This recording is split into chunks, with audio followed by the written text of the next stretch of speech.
নীরব নিস্তব্ধ নিজুম রজনীতে রাসূল পাক সাল্লাল্লাহু আলাইহি ওয়াসাল্লাম ঘুমিয়ে আছেন। বাতাসও যেন নিঃশব্দ। এমন এক নীরব নিস্তব্ধ নিজুম রজনী, যে রাতে আকাশের প্রতিটি তারা যেন তাকিয়েছিল এক মহামানবের দিকে, যে রাতে পৃথিবীর বুকে গড়তে চলেছিল এক স্বপ্নের অলৌকিক দৃশ্য। ঠিক সেই সময় নবীজি সাল্লাল্লাহু আলাইহি ওয়াসাল্লাম স্বপ্নে দেখলেন হযরত জিবরাইল আলাইহিস সালাম তার নিকট তাশরিফ নিয়ে এসেছেন। জিবরাইলের হাতে একটি রেশমি রুমাল, যার ভিতরে যেন কোনো রহস্য লুকিয়ে আছে। নবীজি সাল্লাল্লাহু আলাইহি ওয়াসাল্লাম জিজ্ঞাসা করলেন, হে জিবরাইল, তোমার হাতে এটা কি? জিবরাইল আলাইহিস সালাম বিনয়ের সঙ্গে বললেন, ইয়া রাসূলুল্লাহ, আপনি নিজেই সরিয়ে দেখুন এর ভিতরে কি আছে, তাহলেই বুঝতে পারবেন এর ভিতরে কি। নবীজি সাল্লাল্লাহু আলাইহি ওয়াসাল্লাম জিবরাইলের হাত থেকে রুমালটি নিলেন এবং ধীরে ধীরে খুললেন। রুমালের ভিতরে দেখা গেল এক ছোট মেয়ের চেহারা, যার মুখমণ্ডল যেন নূরের আলোয় ভরপুর। নবীজি সাল্লাল্লাহু আলাইহি ওয়াসাল্লাম তাকে চিনে ফেললেন। এ তো আর কেউ নয়, এ তো আমার প্রিয় বন্ধু আবু বকরের মেয়ে আয়েশা। তিনি তখন জিবরাইল আলাইহিস সালামের দিকে তাকিয়ে বললেন, হে জিবরাইল, আমাকে কেন এই চেহারাটি দেখানো হলো? জিবরাইল আলাইহিস সালাম উত্তর দিলেন, ইয়া রাসূলুল্লাহ, তিনি সেই সৌভাগ্যবতী নারী যিনি এই পৃথিবীতে এবং পরকালেও আপনার স্ত্রী হবেন। তিনি তার ভালোবাসা স্নেহ দিয়ে আপনার সমস্ত দুঃখ কষ্ট বিরহ ভুলিয়ে দিবেন।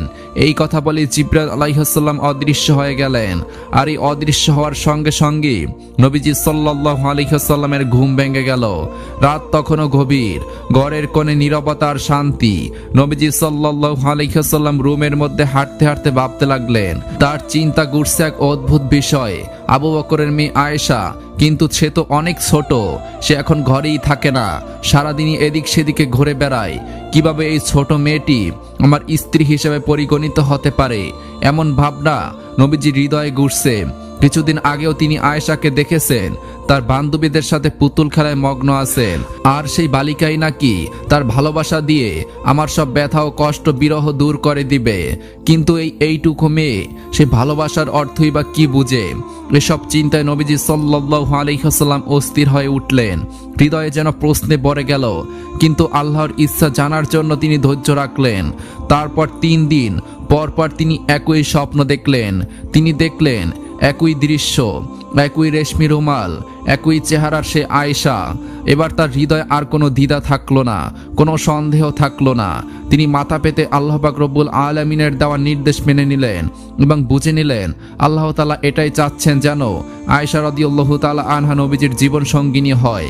এরপর একদা রাসূলুল্লাহ সাল্লাল্লাহু আলাইহি ওয়াসাল্লাম হযরত খাদিজা রাদিয়াল্লাহু তাআলা আনহা ইন্তেকালের পরে তার একাকিত্ব কাটানোর জন্য আবু বকর সিদ্দিক রাদিয়াল্লাহু তাআলা আনহুর বাসায় বেড়াতে গেলেন। রাসূল পাক সাল্লাল্লাহু আলাইহি ওয়াসাল্লাম আবু বকর রাদিয়াল্লাহু তাআলা আনহুর বাড়ির আঙ্গিনায় পৌঁছে দেখলেন আয়েশা রাদিয়াল্লাহু তাআলা আনহা তার বান্ধবীদের সাথে পুতুল খেলছেন। কোনো দিকেই তার কোনো মনোযোগ নেই, তার শুধুমাত্র মনোযোগ পুতুলের দিকেই। তাকে এভাবে খেলতে দেখে রাসূল পাক সাল্লাল্লাহু আলাইহি ওয়াসাল্লামের মনে খানিকটা কৌতূহল জাগলো। তিনি এগিয়ে এলেন এবং ছোট আয়েশার দিকে তার কাছে এসে বললেন, হে আয়েশা, তোমার হাতে থাকা ওটা কি? আয়েশা তো আয়েশাই, শিশুর মতো উত্তর দিল। তিনি বলে উঠলেন, এটা তো আমার ঘোড়া। এবার রাসূল পাক সাল্লাল্লাহু আলাইহি ওয়াসাল্লাম অবাক হওয়ার ভান করে বললেন, আচ্ছা ঠিক আছে, বুঝলাম, কিন্তু তোমার ঘোড়ার যে পাখা দেখছি, ঘোড়ার তো পাখা হয় না হে আয়েশা। তখন আয়েশা রাদিয়াল্লাহু তাআলা আনহা নবীজির কথা শুনে সাথে সাথে উত্তর দিয়ে বললেন, আপনাকে কে বলেছে ঘোড়ার পাখা হয় না? আপনি কি জানেন না আল্লাহর নবী হযরত সুলাইমান আলাইহিস সালামের ঘোড়ার পাখা ছিল? তার এমন জবাব শুনে রাসূল পাক সাল্লাল্লাহু আলাইহি ওয়াসাল্লাম দারুণভাবে হেসে উঠলেন। হযরত আয়েশা রাদিয়াল্লাহু তাআলা আনহা পরবর্তী সময় বর্ণনা করেন যে সেদিন আমার কথায় রাসূল পাক সাল্লাল্লাহু আলাইহি ওয়াসাল্লাম এমনভাবে হেসেছিলেন যে আমি তার নুরানি দাঁতের মাড়ি পর্যন্ত দেখতে পেয়েছিলাম। সুবহানাল্লাহ। নবীজি সাল্লাল্লাহু আলাইহি ওয়াসাল্লাম আয়েশার দুরন্ত মেধার প্রখর স্মৃতিশক্তির ব্যাপারে আগ থেকেই জানতেন, কিন্তু আজকের এই ঘটনাটি যেন তার মনে নতুন করে দাগ কেটে গেল। তিনি বালিকা আয়েশার দিকে তাকিয়ে তাকিয়ে ভাবলেন, এই কারণে কি আল্লাহ তাআলা এই মেয়েকে আমার স্ত্রী হিসাবে গ্রহণ করার সিদ্ধান্ত নিয়েছেন? তার প্রতিভা স্মৃতিশক্তির মাঝে কি নিহিত আছে আমার উম্মতের ভবিষ্যৎ? অন্তর্নিহিত কোনো কল্যাণ, বস্তুত পরবর্তী জীবনে সেটাই হয়েছিল। অর্থাৎ সর্বাধিক হাদিস বর্ণনাকারী 7 জন সাহাবীর মধ্যে আয়েশা রাদিয়াল্লাহু তাআলা আনহা ছিলেন অন্যতম। তার প্রখর মেধার কারণে তিনি একাই রাসূল পাক সাল্লাল্লাহু আলাইহি ওয়াসাল্লামের 2210টি হাদিস বর্ণনা করেছেন। সুবহানাল্লাহ। এরপরে নবীজি সাল্লাল্লাহু আলাইহি ওয়াসাল্লাম ভাবতে থাকলেন কিভাবে আয়েশা রাদিয়াল্লাহু তাআলা আনহাকে বিবাহের প্রস্তাব দিবেন। এরপরে তিনি খাওলা বিনতে হাকিমের কাছে গেলেন। খাওলা বিনতে হাকিম ছিলেন খাদিজা রাদিয়াল্লাহু তাআলা আনহার অন্তরঙ্গ বান্ধবী। খাদিজা রাদিয়াল্লাহু তাআলা আনহা ইন্তেকালের পরে তিনি রাসূল পাক সাল্লাল্লাহু আলাইহি ওয়াসাল্লামের পক্ষ থেকে সাওদা বিনতে জামার নিকটে বিয়ার প্রস্তাব নিয়ে গিয়েছিলেন। আর এই তার মাধ্যমেই নবীজি এবং তার সাওদা রাদিয়াল্লাহু তাআলা আনহার বিবাহ সংগঠিত হয়েছিল। খাওলা বিনতে হাকিম যেহেতু রাসূল পাক সাল্লাল্লাহু আলাইহি ওয়াসাল্লামের জন্য অন্য বিয়ের ক্ষেত্রে অবদান রেখেছেন, এর জন্য রাসূলুল্লাহ সাল্লাল্লাহু আলাইহি ওয়াসাল্লাম একদা খাওলা বিনতে হাকিমের নিকটে গমন করলেন এবং তার বাড়িতে গিয়ে রাসূল পাক সাল্লাল্লাহু আলাইহি ওয়াসাল্লাম খাওলা বিনতে হাকিমের নিকট সমস্ত স্বপ্নের কথা খুলে বললেন এবং আবু বকর রাদিয়াল্লাহু তাআলা আনহুর নিকট এই প্রস্তাব পাঠানোর জন্য তাকে আদেশ করলেন। রাসূল পাক সাল্লাল্লাহু আলাইহি ওয়াসাল্লাম যখন খাওলা বিনতে হাকিমের নিকট সকল স্বপ্নের কথা খুলে বললেন, খাওলা বিনতে হাকিম অত্যন্ত খুশি হলো এবং তিনি রাসূল পাক সাল্লাল্লাহু আলাইহি ওয়াসাল্লামের বিয়ের প্রস্তাব নিয়ে হযরত আবু বকর রাদিয়াল্লাহু তাআলা আনহুর বাড়ির উদ্দেশ্যে রওনা দিলেন। খাওলা বিনতে হাকিম হযরত আবু বকর রাদিয়াল্লাহু তাআলা আনহুর বাড়িতে গিয়ে হযরত আবু বকর রাদিয়াল্লাহু তাআলা আনহুকে সেদিনের জন্য বাসায় পেলেন না।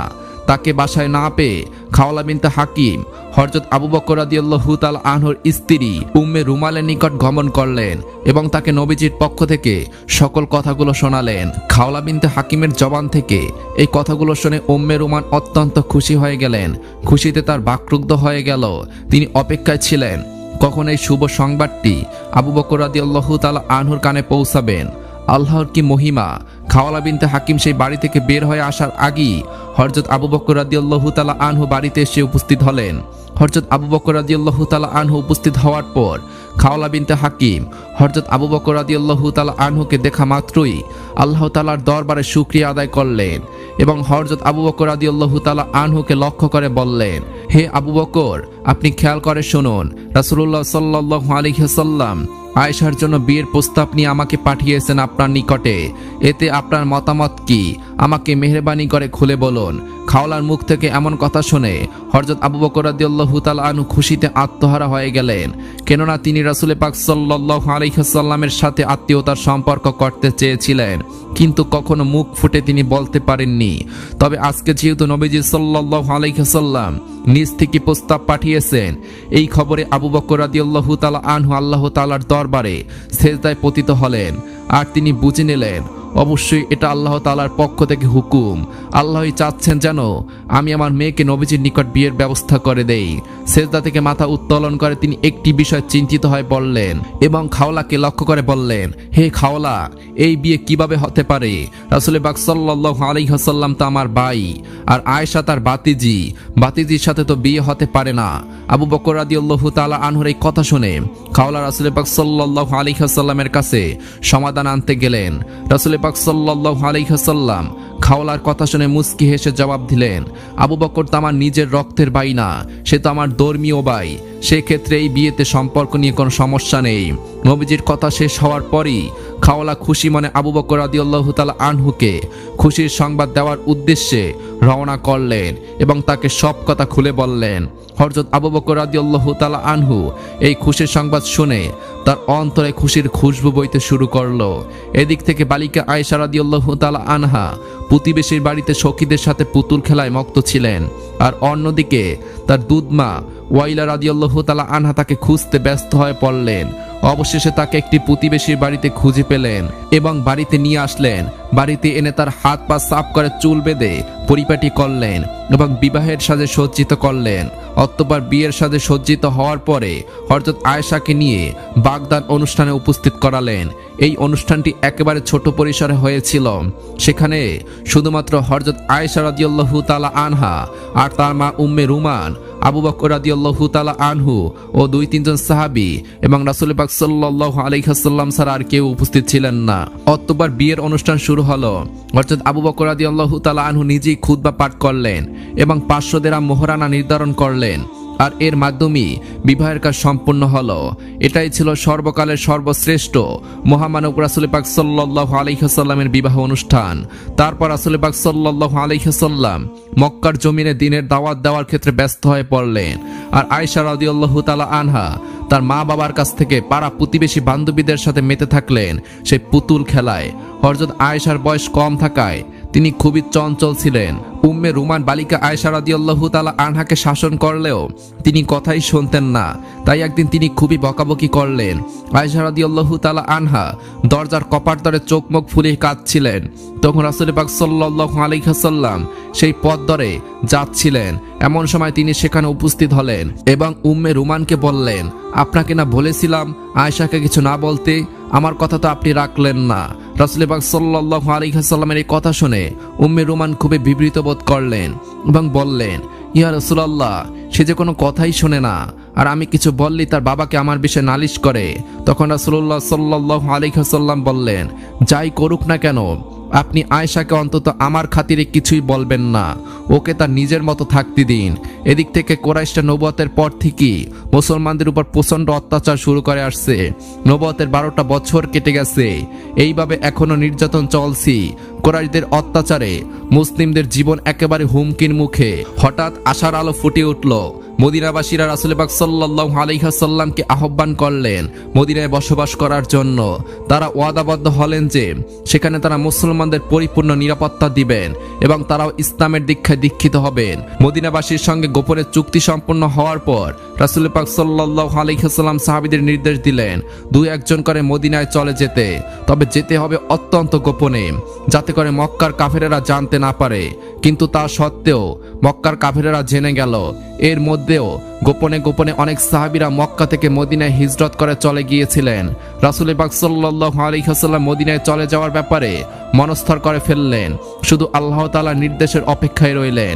যখনই আল্লাহর পক্ষ থেকে নির্দেশ আসবে তখনই তিনি রওনা হবেন মদিনার পথে। এরপরে একদিন দুপুরবেলা রাসূল পাক সাল্লাল্লাহু আলাইহি ওয়াসাল্লাম আবু বকর রাদিয়াল্লাহু তাআলা আনহুর বাড়িতে আসলেন। নবীজির মুখে তখন হতাশার ছাপ। তখন আবু বকর রাদিয়াল্লাহু তাআলা আনহু এই অসময়ে তার বাড়িতে নবীজিকে দেখে তিনি হতভম্ব হয়ে গেলেন এবং নবীজিকে জিজ্ঞাসা করলেন, ইয়া রাসূলুল্লাহ, এই সময় আপনি আমার বাড়িতে কেন? হয়তো কোনো বিশেষ কোনো সংবাদ রয়েছে। তখন নবীজি সাল্লাল্লাহু আলাইহি ওয়াসাল্লাম বললেন, হে আবু বকর, আমাকে মক্কা থেকে মদিনায় হিজরত করার অনুমতি দেওয়া হয়েছে। আবু বকর রাদিয়াল্লাহু তাআলা আনহু এই কথা শোনার পর জানতে চাইলেন, হে আল্লাহর রাসূল, আমিও কি আপনার সঙ্গী হতে পারবো? নবীজি সাল্লাল্লাহু আলাইহি ওয়াসাল্লাম বললেন, হ্যাঁ, আপনি এই সফরে আমার সঙ্গী হবেন। নবীজির কথা শুনে আবু বকর রাদিয়াল্লাহু তাআলা আনহু সঙ্গী হওয়ার খুশিতে কান্না করে দিলেন এবং তার চোখে মুখে অশ্রুজল চিকচিক করতে লাগলো। তখন তিনি বলে উঠলেন, আমার পিতামাতা আপনার উপরে উৎসর্গ হোক। যেদিন আপনি মদিনায় হিজরত করার আগ্রহ প্রকাশ করেছেন সেদিনই আমি 2টো উট কিনে লালন পালন করা শুরু করে দিয়েছিলাম। এরপরে আবু বকর রাদিয়াল্লাহু তাআলা আনহু সফরের সকল প্রস্তুতি গ্রহণ করলেন। রাসূলুল্লাহ সাল্লাল্লাহু আলাইহি ওয়াসাল্লাম গোপন সূত্রে জানতে পেরেছেন আবু জাহেল সহ অন্যান্য কুরাইশ নেতারা মিলিত হয়েছে রাতের আঁধারে মুহাম্মদ সাল্লাল্লাহু আলাইহি ওয়াসাল্লামকে দুনিয়ার বুক থেকে সরিয়ে দেওয়ার জন্য। রাসূলুল্লাহ সাল্লাল্লাহু আলাইহি ওয়াসাল্লাম এই সংবাদ জানার পর তার চাচাতো ভাই আলী রাদিয়াল্লাহু তাআলা আনহুকে ডেকে আনলেন এবং তার নিকট সমস্ত মানুষদের আমানতগুলো বুঝিয়ে দিলেন এবং তাকে নবীজির ঘরে নবীজির বিছানায় ঘুমিয়ে থাকার জন্য আদেশ ফরমালেন। তখন হযরত আলী রাদিয়াল্লাহু তাআলা আনহু নবীজির কাছ থেকে সকল আমানত নিয়ে নবীজির বাসার উদ্দেশ্যে রওনা করল। এদিক থেকে যখন মক্কার রাত ঘনিয়ে এলো, রাসূল পাক সাল্লাল্লাহু আলাইহি ওয়াসাল্লাম চোখের পানিতে সিক্ত হয়ে আল্লাহ তাআলার দরবারে প্রার্থনা করলেন। এরপর তিনি হযরত আবু বকর রাদিয়াল্লাহু তাআলা আনহুকে সঙ্গে নিয়ে সফরের উদ্দেশ্যে দাঁড়ালেন। রাসূল পাক সাল্লাল্লাহু আলাইহি ওয়াসাল্লাম যখন উটের পিঠে আরোহণ করে রওনা করবেন, ঠিক সেই সময় তিনি একটু মুচকি হেসে হযরত আয়েশা রাদিয়াল্লাহু তাআলা আনহাকে বললেন, হে আয়েশা, তুমি আমাদের জন্য দোয়া করো, আমরা হিজরতের উদ্দেশ্যে রওনা হয়েছি। একথা বলে রাসূল পাক সাল্লাল্লাহু আলাইহি ওয়াসাল্লাম আবু বকর রাদিয়াল্লাহু তাআলা আনহুকে নিয়ে সফর শুরু করলেন এবং দীর্ঘ পথ ও অনেক বাধা বিপত্তি পেরিয়ে রাসূল পাক সাল্লাল্লাহু আলাইহি ওয়াসাল্লাম ও আবু বকর রাদিয়াল্লাহু তাআলা আনহুকে সঙ্গে নিয়ে মদিনায় এসে পৌঁছালেন। মদিনায় পৌঁছানোর মাস 3 পরই আয়েশা রাদিয়াল্লাহু তাআলা সহ তার পরিবারের সকলকে মদিনায় নিয়ে আসলেন। অনেকটা সময় অতিবাহিত হয়ে গেল। শাওয়াল মাস চলছে। এতদিনে মসজিদ নববীর নির্মাণের সকল কাজ সম্পন্ন হয়েছে।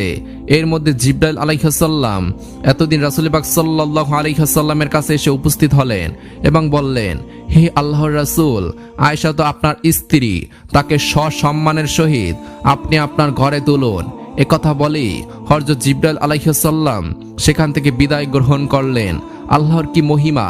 এর পরের দিনই হযরত আবু বকর রাদিয়াল্লাহু তাআলা আনহু নিজেই রাসূল পাক সাল্লাল্লাহু আলাইহি ওয়াসাল্লামকে বললেন, হে আল্লাহর রাসূল, আপনি আপনার স্ত্রীকে ঘরে তুলছেন না কেন? রাসূল পাক সাল্লাল্লাহু আলাইহি ওয়াসাল্লাম খানিকটা বিবৃত বোধ করলেন, তবে তিনি স্পষ্ট করেই বললেন, আমি এর ব্যাপারে ভাবছি, কেননা মোহরের সম্পূর্ণ টাকা আমার নিকটে উপস্থিত নেই। তখন রাসূলুল্লাহ সাল্লাল্লাহু আলাইহি ওয়াসাল্লামের এই কথাটি আবু বকর রাদিয়াল্লাহু তাআলা আনহু শুনে ফেললেন। তখন তিনি নবীজির কাছ থেকে অনুমতি নিয়ে বাড়ির উদ্দেশ্যে রওনা দিলেন আর মনে মনে ভাবতে লাগলেন যে এমন সময় যদি নবীজিকে খুশি করা যায় তাহলে এটা অনেক উত্তম কাজ হবে। এই চিন্তা করে তিনি তার ঘরে প্রবেশ করলেন এবং ঘর থেকে 500 দিরহাম নিয়ে আবার নবীজির উদ্দেশ্যে রওনা করলেন। নবীজির নিকট গিয়ে সমস্ত টাকা রাসূল পাক সাল্লাল্লাহু আলাইহি ওয়াসাল্লামকে হাদিয়া দিলেন। রাসূলুল্লাহ সাল্লাল্লাহু আলাইহি ওয়াসাল্লাম আবু বকর রাদিয়াল্লাহু তাআলা আনহুর হাদিয়া গ্রহণ করলেন এবং এই হাদিয়াগুলো হযরত আয়েশা রাদিয়াল্লাহু তাআলা আনহার মোহরানা হিসাবে তার নিকট পৌঁছে দিলেন। এর মাধ্যমে তিনি তার মোহরানা আদায় করে দিলেন। তখন আয়েশা রাদিয়াল্লাহু তাআলা আনহার বয়স মাত্র 9 বছর। রাসূল পাক সাল্লাল্লাহু আলাইহি ওয়াসাল্লাম আল্লাহ তাআলার হুকুমে তার বিবাহিত স্ত্রী আয়েশা রাদিয়াল্লাহু তাআলা আনহাকে নিজের বাসায় নিয়ে আসবেন। সেই উদ্দেশ্যে রাসূল পাক সাল্লাল্লাহু আলাইহি ওয়াসাল্লাম সাহাবায়ে কেরামদেরকে নিয়ে এবং আবু বকর রাদিয়াল্লাহু তাআলা আনহুর পরিবারকে নিয়ে ছোট একটি অনুষ্ঠান করলেন। সেই অনুষ্ঠানের মাধ্যমে আয়েশা রাদিয়াল্লাহু তাআলা আনহাকে নিজের বাসায় নিয়ে আসলেন। আর এর মাধ্যমে শুরু হলো রাসূল পাক সাল্লাল্লাহু আলাইহি ওয়াসাল্লাম এবং আয়েশা রাদিয়াল্লাহু তাআলা আনহার সংসার জীবন। এর কিছুদিন পরে রাসূলুল্লাহ সাল্লাল্লাহু আলাইহি ওয়াসাল্লামকে একদিন আয়েশা রাদিয়াল্লাহু তাআলা আনহা সাহস করে জিজ্ঞাসা করলেন, হে আল্লাহর রাসূল, সত্যি করে বলুন তো আপনি আমাকে কতটুকু ভালোবাসেন? তখন রাসূলুল্লাহ সাল্লাল্লাহু আলাইহি ওয়াসাল্লাম একটু চিন্তা করে বললেন, তোমারও আমার মধ্যে ভালোবাসার বন্ধন এমন শক্ত যেমন একটি রশির মধ্যে সুতাগুলো শক্তভাবে জড়িয়ে থাকে, যা সহজে ছিঁড়ে যায় না। রাসূলুল্লাহ সাল্লাল্লাহু আলাইহি ওয়াসাল্লামের এই জবাব শুনে আয়েশা রাদিয়াল্লাহু তাআলা আনহা খুবই খুশি হলেন। এরপর থেকে তিনি প্রায় রাসূলুল্লাহ সাল্লাল্লাহু আলাইহি ওয়াসাল্লামকে জিজ্ঞাসা করতেন, হে আল্লাহর রাসূল, আপনার ভালোবাসার বন্ধনের কি অবস্থা? আগের মতো আছে নাকি ডিল হয়ে গেছে? তখন রাসূলুল্লাহ সাল্লাল্লাহু আলাইহি ওয়াসাল্লাম আয়েশা রাদিয়াল্লাহু তাআলা আনহার এই দুষ্টামির জবাবে বলতেন, ভালোবাসার সেই বন্ধন আগের মতোই ধীরই আছে, বন্ধনে কোনো দুর্বলতা বা পরিবর্তন আসেনি। সুবহানাল্লাহ। হযরত আয়েশা রাদিয়াল্লাহু তাআলা আনহার পিতা হযরত আবু বকর রাদিয়াল্লাহু তাআলা আনহু একদিন রাসূল পাক সাল্লাল্লাহু আলাইহি ওয়াসাল্লামের ঘরের পাশ দিয়ে যাচ্ছিলেন। এমন সময় তিনি হঠাৎ করে আয়েশা রাদিয়াল্লাহু তাআলা আনহার উঁচু গলার শব্দ শুনতে পেলেন। তাই তিনি থমকে দাঁড়ালেন এবং ঘরের ভিতরে প্রবেশ করলেন। ঘরের ভিতরে প্রবেশ করা মাত্রই তিনি বলা শুরু করলেন, হে আয়েশা, রাসূলুল্লাহ সাল্লাল্লাহু আলাইহি ওয়াসাল্লামের সামনে উচ্চ গলায় কথা বলা তো দূরের কথা, তার কোনো কথার দ্বিমত পর্যন্ত করিনি, আর তুমি এই বয়সী রাসূলুল্লাহ সাল্লাল্লাহু আলাইহি ওয়াসাল্লামের সামনে রাগ দেখিয়ে কথা বলছো। এই কথা বলি তিনি রাগে অমৃত হয়ে আয়েশা রাদিয়াল্লাহু তাআলা আনহার গায়ে হাত তোলার চেষ্টা করলেন, কিন্তু তখনই রাসূলুল্লাহ সাল্লাল্লাহু আলাইহি ওয়াসাল্লাম আয়েশা রাদিয়াল্লাহু তাআলা আনহাকে পিছনে আড়াল করে নিলেন। নবীজি শাসন করতে বাধা দেওয়ায় আয়েশা রাদিয়াল্লাহু তাআলা আনহাকে শুধুমাত্র দমক দিয়েই আবু বকর রাদিয়াল্লাহু তাআলা আনহা বাহিরে চলে গেলেন। তিনি বাহিরে যেতেই রাসূলুল্লাহ সাল্লাল্লাহু আলাইহি ওয়াসাল্লাম আয়েশা রাদিয়াল্লাহু তাআলা আনহাকে সামনে আনলেন এবং তার চোখের দিকে তাকিয়ে বললেন, দেখলে তো কিভাবে তোমার বাবার হাত থেকে তোমাকে রক্ষা করলাম, নয়তো আজকে তুমি তার মার খেয়ে মাটিতে শুয়ে পড়তে। নবীজি সাল্লাল্লাহু আলাইহি ওয়াসাল্লামের এই কথা শুনে হযরত আয়েশা রাদিয়াল্লাহু তাআলা আনহা লজ্জারাঙ্গে হাসি দিয়ে স্বামীর শুকরিয়া আদায় করলেন। এরপরে দুজনই একসাথে হেসে উঠলেন। হযরত আয়েশা রাদিয়াল্লাহু তাআলা আনহাকে নিয়ে নবীজি সাল্লাল্লাহু আলাইহি ওয়াসাল্লাম যেই ঘরে থাকতেন, কিতাবের মাঝে এই ঘরের বর্ণনা এইভাবে এসেছে, তা ছিল ছোট একটি ঘর। চারপাশের দেয়াল মাটির তৈরি ছিল, ছাদের ছাউনি ছিল খেজুর পাতা ও খেজুর ডালের তৈরি। বৃষ্টির পানি যেন ঘরের ভিতরে না আসে এই জন্য ছাউনির উপরে ছিল কম্বল জাতীয় এক ধরনের কাপড়ের বিছানা। এই ঘরটি ছিল রাসূল পাক সাল্লাল্লাহু আলাইহি ওয়াসাল্লাম ও তার স্ত্রী হযরত আয়েশা রাদিয়াল্লাহু তাআলা আনহার ঘর। আয়েশা রাদিয়াল্লাহু তাআলা আনহারও বলেন, আমাদের সংসার জীবন এতটাই সাদামাটা ছিল যে ঘরে বাতি জ্বালানোর জন্য সামান্য তেলটুকুই ছিল না। প্রায় এমন হতো যে মাস চলে যেত, বাতি জ্বালানোর জন্য তেলের ব্যবস্থা করা থাকতো না। চাঁদের আলোতেই কেটে যেত বরা পূর্ণিমা কিংবা আদার আমাবস্যা, বস্তুত রান্নার জন্যই তো তেল থাকতো না, তাহলে বাতি জ্বালানোর জন্য তেল কোথা থেকে আসবে? আয়েশা রাদিয়াল্লাহু তাআলা আনহা আরো বলেন, যদি আমাদের বাতি জ্বালানোর জন্য তেল থাকতো তবে সেটা দিয়ে আমরা রান্নার কাজে ব্যবহার করতাম, এজন্য আমাদের অবশিষ্ট কোনো তেলই থাকতো না। এভাবে মাসের পর মাস আমরা অতিবাহিত করেছি। কোনো সাহাবী কিছু হাদিয়া দিলে সেটাই হতো নবী করিম সাল্লাল্লাহু আলাইহি ওয়াসাল্লাম ও তার পরিবারের একবেলা খাবারের আয়োজন। আর সাহাবীরা শুধুমাত্র 2-4টা খেজুর কিংবা 1 পেলা দুধ বা 2-1টি রুটি তো হাদিয়া দিত, কিন্তু ভালোবাসার কমতি ছিল না। আমাদের পরিবারে সামান্য খাবার হলেও দুজনে একসাথে খাবার খেতে বসতাম। অন্ধকারে যখন আমরা খাবার শুরু করতাম, একই খাবারের উপর দুজনে হাত পড়ে যেত, তখন আমরা ভাগাভাগি করে খেতাম। আয়েশা রাদিয়াল্লাহু তাআলা আনহা আরো বলেন, কখনো মাংস জাতীয় খাবার খেলে আমার চিবানো হাড়গুলো রাসূল পাক সাল্লাল্লাহু আলাইহি ওয়াসাল্লাম আবার চিবিয়ে খেতেন। পানি খাওয়ার পেয়ালা থেকে আমি পানি পান করার পরে যেই স্থান থেকে আমি পানি পান করেছি সেই স্থানে রাসূল পাক সাল্লাল্লাহু আলাইহি ওয়াসাল্লাম মুখ লাগিয়ে পানি পান করতেন। সুবহানাল্লাহ। এভাবেই রাসূল পাক সাল্লাল্লাহু আলাইহি ওয়াসাল্লাম এবং আয়েশা রাদিয়াল্লাহু তাআলা আনহার দাম্পত্য জীবন খুবই সুখময় ছিল। যদিও তাদের ছোট কুটিরে কোনো ভালো আসবাবপত্র ছিল না, কিন্তু ভালোবাসায় পরিপূর্ণ ছিল সেই ঘর। তাদের সংসার যেন আল্লাহর জান্নাতের একটি টুকরো ছিল। টাকা পয়সা ধন দৌলত মানুষের শান্তি এনে দিতে পারে না। মানুষের একমাত্র শান্তি হচ্ছে মনের শান্তি। যে তার মনের শান্তি পেয়েছে সে পৃথিবীর সবকিছু পেয়ে গিয়েছে। রাসূল পাক সাল্লাল্লাহু আলাইহি ওয়াসাল্লামের এই জীবনী থেকে আমরা এটাই জানতে পারি, আল্লাহ তাআলা আমাদের প্রত্যেকটি ফ্যামিলিতে এমন শান্তির ব্যবস্থা করে দিক। আমিন। প্রিয় দর্শক, এমন ভিডিও দেখতে আমাদের চ্যানেলটি সাবস্ক্রাইব করে রাখুন। ধন্যবাদ।